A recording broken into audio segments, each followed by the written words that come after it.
Retired DGP Om Prakash की हत्या का मामला इन दिनों पूरे देश में चर्चा का विषय बना है।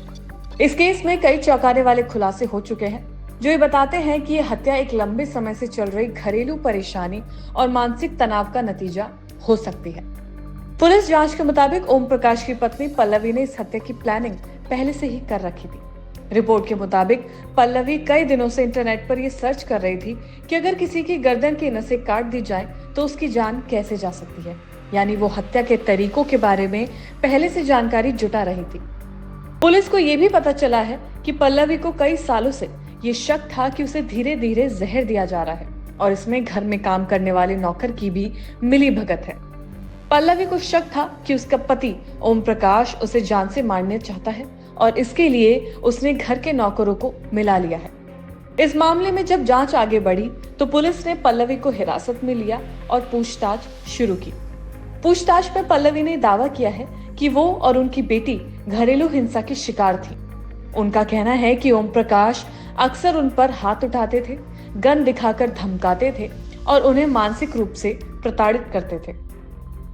पल्लवी का ये भी कहना है कि जिस दिन मर्डर हुआ उस दिन भी ओम प्रकाश ने उन्हें गन दिखाकर डराया और उसी समय उन्होंने आत्मरक्षा में ये कदम उठाया। पुलिस की जांच में ये बात सामने आई है कि पल्लवी मानसिक रूप से काफी परेशान रहती थी। उनके इलाज पर ओम प्रकाश ने लाखों रुपए खर्च किए थे, लेकिन फिर भी कोई खास सुधार नहीं आया। उनके व्यवहार में असमानताएं देखी जा सकती थी। पल्लवी को घर में आने वाले हर व्यक्ति पर शक होता था।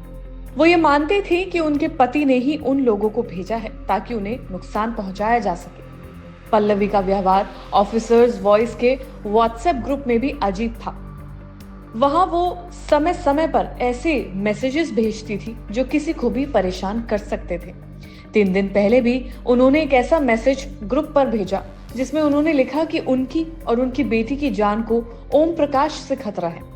उस मैसेज में उन्होंने खुद को बंधक बताया और कहा कि उन्हें हर वक्त निगरानी में रखा जाता है। रिपोर्ट के मुताबिक उनका आरोप था कि जो भी खाना या पानी उन्हें दिया जाता है उसमें जहर मिलाया जाता है। यहाँ तक कि ऑनलाइन फूड डिलीवरी में भी उन्हें शक होता था कि उन्हें जहर दिया जा रहा है। पल्लवी का ये भी कहना था कि ओम प्रकाश बहुत पावरफुल इंसान है और पैसा और ताकत उनके पास है, इसलिए वो जो चाहे वो कर सकते हैं। उन्होंने ये भी आरोप लगाया कि Om Prakash popular front of India जैसे संगठनों से जुड़े हैं और अगर उनकी या उनकी बेटी की मौत होती है, चाहे वो नेचुरल हो या दुर्घटनावश, उसके लिए सिर्फ ओम प्रकाश ही जिम्मेदार होंगे। इस पूरे मामले में ओम प्रकाश के बेटे कार्तिकेश ने पुलिस में शिकायत दर्ज कराई है, जिसके बाद पुलिस ने पल्लवी के साथ उनकी बेटी कृति को भी इस केस में आरोपी बनाया है।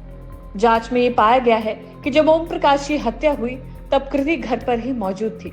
ऐसे में जब पुलिस ये पता लगाने में जुटी है कि क्या कृति ने अपनी मां की इस हत्या में मदद की थी या नहीं, अगर नहीं तो फिर उन्होंने अपनी मां को रोकने की कोशिश क्यों नहीं की। पुलिस सूत्रों के मुताबिक कृति ने अब तक जांच में ज्यादा सहयोग नहीं किया है। जब फॉरेंसिक साइंस लैब की टीम यानी कि FSL उनके फिंगरप्रिंट्स लेने गई तो उसमें भी काफी मुश्किलें आई। कृति ने पुलिस वैन में बैठने से भी इनकार कर दिया और महिला कांस्टेबल को चेतावनी दी कि अगर उन्होंने उन्हें छुआ तो इसके गंभीर परिणाम हो सकते हैं। इन सभी बातों को देखते हुए पुलिस इस केस को बहुत गंभीरता से जांच कर रही है। सूत्रों से पता चला कि कुछ दिन पहले ओम प्रकाश और पल्लवी के बीच एक बड़ा झगड़ा हुआ था।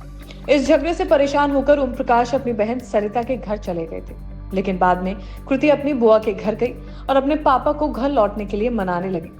ओम प्रकाश ने अपनी बेटी की बात मान ली और वापस घर लौट आए, लेकिन रविवार को जब वो घर लौटे उस दिन उनका बेरहमी से कत्ल कर दिया गया। अब ये जांच का विषय है कि क्या कृति ने जानबूझकर अपने पिता को घर बुलाया था ताकि हत्या को अंजाम दिया जा सके या सिर्फ ये एक संयोग था।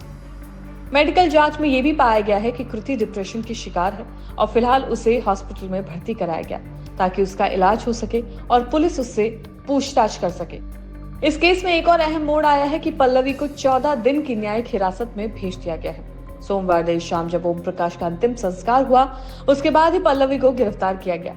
सबसे पहले उनका मेडिकल जांच सरकारी हॉस्पिटल में कराया गया और फिर उन्हें घटनास्थल पर ले जाकर वहां की जरूरी जानकारी जुटाई गई।